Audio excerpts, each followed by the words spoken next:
Bonjour à toutes et à tous, on m'appelle Steven et nous allons nous concentrer aujourd'hui comme promis encore sur la suite de Spider-Man No Way Home parce que oui, beaucoup de questions se posent. Alors évidemment, cette vidéo contient full spoiler de Spider-Man No Way Home. Qu'est-ce que vous faites ici? Vite, allez voir le film avant d'aller sur YouTube ou sur n'importe quel réseau, faut absolument vous dépêcher et voir ce film. Quoi qu'il en soit, Spider-Man No Way Home nous a proposé donc deux scènes post-génériques au-delà de tous ces événements qui se sont passés durant à peu près 2h20 de film, et ce sont des scènes post-génériques qui laissent entendre beaucoup de questions sur la suite de Tom Holland, mais aussi sur la suite donc du Sonyverse en général. Aujourd'hui, on va donc se concentrer sur la scène post-générique de Venom, et ce que je pense, c'est qu'il y a vraiment de très belles choses qui sont en train de se préparer, choses qui donnent de l'espoir, parce que c'est vrai que suite à ces deux premiers films qui ont pas vraiment très convaincu, qui sont assez mitigés globalement, et bien on en sortait un petit peu déçu, et on se demandait même, mais comment est-ce que ce Venom va pouvoir combattre un Tom Holland? Pourquoi est-ce qu'il est aussi gentil? Il semblerait que l'on ait donc un début de réponse dans cette scène post-générique. N'hésitez pas vous à me faire vos propres théories en commentaire comme d'habitude, et nous c'est parti, on se charge de décrypter tout ça.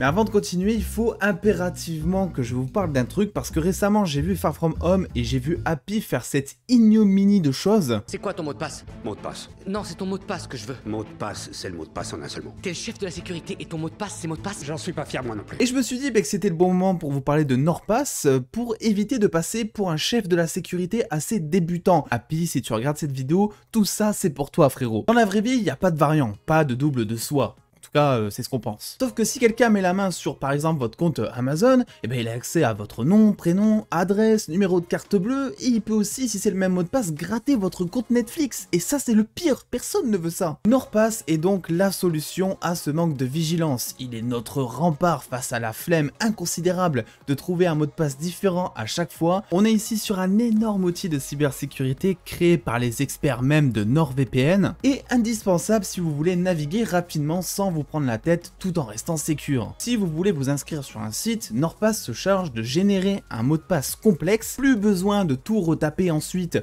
vous serez connecté automatiquement en un clic et tous vos mots de passe seront synchronisés sur jusqu'à 6 de vos appareils. Ce qui est sûr, c'est que en 2022, quand vous entendrez quelqu'un dire qu'il tape son mot de passe à chaque fois qu'il arrive sur un site web, et bien vous trouverez ça plutôt démodé, comme le fait d'ailleurs de devoir les mémoriser, parce que oui, je connais certaines personnes qui marquent tous leurs mots de passe sur une feuille de papier et ils perdent cette même feuille de papier 6 fois par an, c'est exécrable. Mais tout ça avec NordPass, c'est terminé tout simplement parce qu'il y a un gestionnaire qui vous permet de consulter tous les mots de passe que vous avez enregistrés. Et évidemment, ces derniers sont consultables uniquement par vous, ça reste confidentiel. Je vous invite donc à sauter sur les offres de Noël de NordPass, mais aussi sur le code Les Dossiers Geeks ou le lien qui se trouve en description et en commentaire épinglé pour bénéficier tout simplement d'une offre à moins 70% sur le plan 2 ans, plus un mois offert, autrement dire que c'est plutôt cool si vous voulez tester. Si jamais vous n'êtes pas convaincu, sachez que même si vous souscrivez, vous avez quand même un mois pour vous rétracter et NordPass vous rembourse totalement.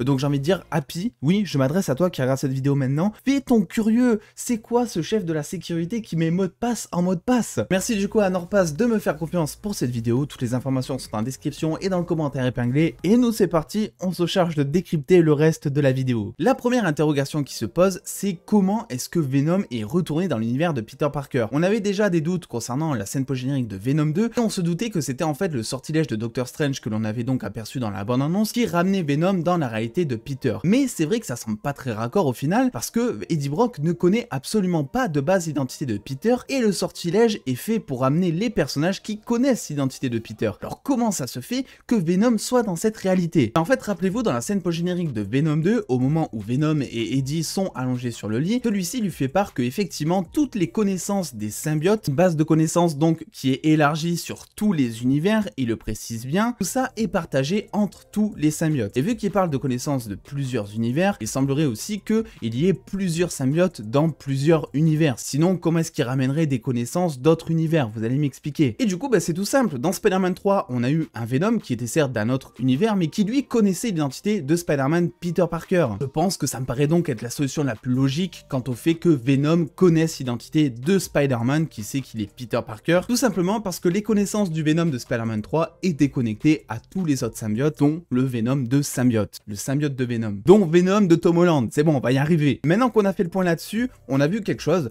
que Eddie Brock était au Mexique, donc quelque chose qui fait suite directe à la scène post-générique de Venom 2. Il boit un petit verre et donc le barman, qui est notamment un acteur de Ted Lasso que j'apprécie énormément, lui explique un petit peu tout ce qui s'est passé dans cette réalité. Blip, Thanos, Spider-Man, les Avengers, etc. On voit un petit Tom Hardy et Eddie Brock qui a un peu du mal à comprendre, il a deux doigts de prendre un petit Doliprane, mais il dit quelque chose, que tout simplement ça serait cool de rencontrer ce fameux Spider-Man pour qu'il lui explique tout ça. Qui, si vous en doutiez, un jour là officialise le truc, oui, il va y avoir un crossover entre Venom et Spider-Man, la rencontre va bien se faire. Mais la question est de savoir comment est-ce que la rencontre va se faire au juste, parce qu'au final, juste avant que Eddie Brock puisse aller parler à Peter Parker, on le voit switcher de réalité alors qu'il venait juste d'apparaître dans la réalité de Peter et on ne sait pas où il va. Logiquement parlant, il est censé retourner dans sa propre réalité, ce qui s'est exactement passé pour Dr. Octopus, le Bouffon Vert, le Spider-Man Tobey Maguire et aussi celui d'Andrew Garfield. C'est le sortilège de Doctor Strange qui vise à ramener tout le monde dans sa réalité. Mais c'est vrai qu'alors des questions se posent, vu que des théories disaient déjà que le Venom de Tom Hardy se passait dans la même réalité que Andrew Garfield, qui pourrait faire un jour affronter les deux. Concernant la rencontre Venom-Andrew Garfield, il y a déjà une vidéo qui est sortie ou qui va sortir très prochainement. Je vous le mets dans le petit juste ici si jamais elle est déjà sortie, vu que je sais pas du tout comment je vais sortir ça. Mais surtout, ce qui est plus étonnant, c'est que Morbius a l'air de se passer dans la même réalité que Venom. On fait référence notamment aux événements de San Francisco dans le trailer de Morbius, ce qui peut laisser entendre aux événements soit du premier film Venom, soit du deuxième film Venom, avec Carnage qui pète entre guillemets toute la ville, même si ça a pas trop été montré, mais qu'on le devine très bien. Le souci, c'est que Morbius, est un film qui nous perd un petit peu. Il y a des easter eggs pour nous dire que oui, Morbius se passerait dans la même réalité que The Amazing Spider-Man. On a un poster qui laisse penser que le Spider-Man de Tobey Maguire est aussi connu dans cet univers. Et à côté, t'as l'apparition du vautour qui lui fait partie de la réalité de Tom Holland, qui est dans le film Morbius. Et du coup, autrement dit, si on se fie juste au vautour, ça voudrait dire que Morbius se passe dans la réalité de Tom Holland. Alors là, il y a plein de choses qui demandent à être clarifiées, évidemment. Je vous ai fait une grosse vidéo théorie concernant Morbius pour vous dire que ça pourrait se passer dans une toute autre réalité, dans une réalité que l'on ne connaît pas encore. Je vous laisse aller la checker si vous voulez avoir un petit peu tous les arguments, ça me semble être intéressant. Et d'ailleurs, je pense que le sortilège de Doctor Strange, donc qui appelle tous les personnages qui connaissent la réelle identité de Spider-Man à venir dans l'univers de Tom Holland, je pense qu'il a vraiment pas laissé apparaître tous les personnages. Où est donc Mary Jane? Où est le Capitaine Stacy, même s'il est mort? Est-ce qu'il peut pop un petit peu avant? Où sont les gars du bus dans Spider-Man 2 qui connaissent son identité? Bref, il y a tout un tas de personnages, mais aussi le vautour qui lui connaissait l'identité de Spider-Man. Et en tous les cas, si je vous en parle, c'est juste pour écarter cette théorie, vu que le vautour fait déjà partie de la réalité de Tom Holland. Autrement dit, il ne peut pas switcher de réalité, il ne peut pas te téléporter dans la même réalité, c'est chelou. Quoi qu'il en soit, vu que tout ça demande encore clarification, qu'on n'a pas encore assez d'indices, ce qui est sûr, c'est que en partant, Eddie Brock, Tom Hardy laisse un joli pourboire au barman, un bout de symbiote. Ce qui clairement nous fait dire en une image, oui, le symbiote va trouver un nouvel hôte. C'est marrant parce que je théorisais déjà sur ça il y a maintenant quelques mois aussi sur la chaîne, et je vous disais que, je sais pas, vu comment ils avaient tourné un petit peu le Venom de l'univers de Sony, je vois pas le lien qu'il pourrait y avoir entre Spider-Man et Sony, d'autant plus qu'ils ont fait les choses à l'envers. Dans les comics et un petit peu partout d'ailleurs, le symbiote se pose d'abord sur Peter Parker pour devenir donc ce fameux Spider-Man noir, et une fois qu'il s'en débarrasse parce que celui-ci accentue entre guillemets sa haine, même si c'est vite dit, le symbiote décide de trouver un nouvel hôte et tombe donc sur Eddie Brock, un personnage qui a un cancer et qui va garder le symbiote parce que en plus ça le soigne. Mais l'avantage, c'est que en faisant comme ça, le symbiote il garde la mémoire et aussi les pouvoirs de Peter Parker,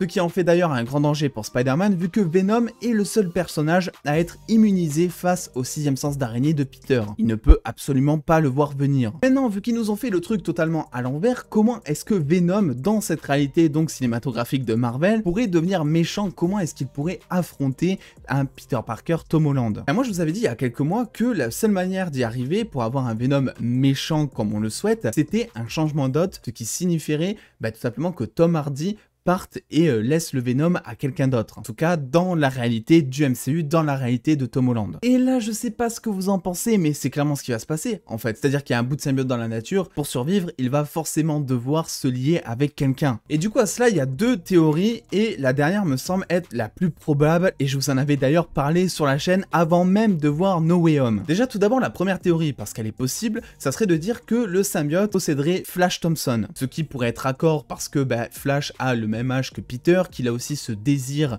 de devoir devenir populaire, qui veut se la péter un petit peu, et qu'un symbiote qui lui offrirait des pouvoirs, ça serait le meilleur moyen pour y arriver. Il y a une petite jalousie aussi qui s'installe entre Flash et Peter, on le voit vite fait dans No Way Home, et il veut gratter un petit peu sa popularité. Mais à côté de ça, dans les comics, au moment où le symbiote possède Flash Thompson est un ancien soldat qui est donc appelé par le gouvernement, il sait tirer, il sait se battre. C'est un Flash Thompson qui est en plus de ça alcoolique, et c'est vrai que même s'il a l'air d'avoir un petit penchant pour l'alcool dans Far From Home, eh bien on n'a pas vraiment l'impression de retrouver ce Flash Thompson. Est-ce que vous imaginez vraiment ce Flash Thompson qui est en train de se battre, qui a des aptitudes de soldat? Je ne crois absolument pas. Il a clairement été adapté pour être un fils à papa entre guillemets, qui est déçu aussi par la vie parce que on sent à la fin de Far From Home que ses parents ne s'occupent pas trop de lui, etc. Ce qui pourrait d'ailleurs être une motivation pour fusionner le symbiote et Flash en disant regarde papa, j'ai des super pouvoirs, je suis médiatisé, je suis quelqu'un d'important, maintenant tu peux prêter attention à moi. En plus ils ont le même âge, etc. donc un combat pourrait avoir lieu. Mais pour moi la théorie la plus probable, en tout cas de ce que l'on sait actuellement juste après No Way Home, c'est de dire que le symbiote pourrait infecter le Scorpion. Le Scorpion est un personnage que l'on a vu vraiment très vite fait à la fin de Spider-Man Homecoming et aussi durant le film. C'est Spider-Man qui l'a envoyé en tôle, ce qui fait qu'il a déjà une petite haine envers le héros, et depuis on l'a toujours pas revu, ce qui semble vouloir dire qu'il va très certainement être introduit et développé un petit peu plus tard. Le truc c'est que de ce que l'on sait, le Scorpion est en prison,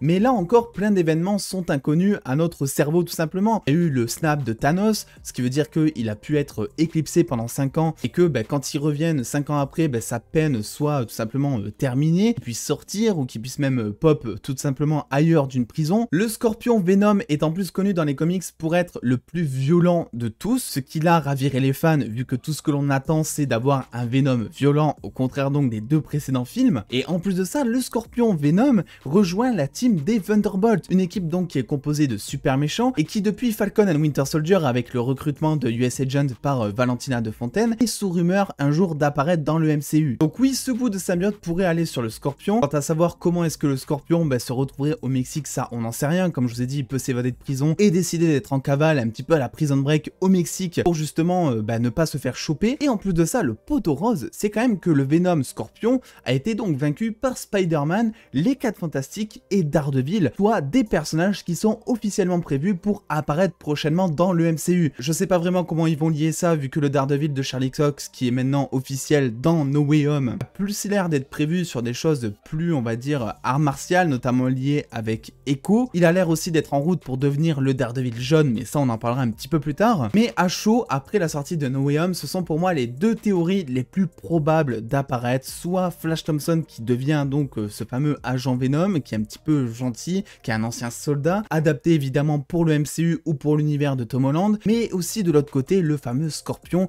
connu comme étant le Venom le plus violent de tous, quelque chose donc que demandent les fans depuis maintenant 4 ans, dont Sony est très bien conscient. Je sais pas encore si ça veut dire que Tom Hardy quitte ou pas le MCU, après tout ils peuvent aussi garder un autre Venom dans la réalité de Sony et un Venom pour la réalité de Tom Holland. Je sais pas vraiment comment ils vont faire avec tout ça. Quoi qu'il en soit, moi j'ai jamais vu Tom Hardy comme étant un acteur sur le long terme dans le MCU, au contraire de Tom Holland quand il est déjà, je crois, à son 4e, 5e film, en tout cas 6e année de tournage de Spider-Man. Bref, dites-moi ce que vous pensez un petit peu de tout ça, quelles sont vos théories, que pensez-vous de plus probable? N'hésitez pas à lâcher le petit pouce bleu si cette vidéo vous a plu et à venir me suivre sur les réseaux sociaux pour avoir beaucoup plus de news en exclusivité et en avance. Et en attendant les dos, prenez soin de vous, faites-vous bien kiffer, des bisous les dos.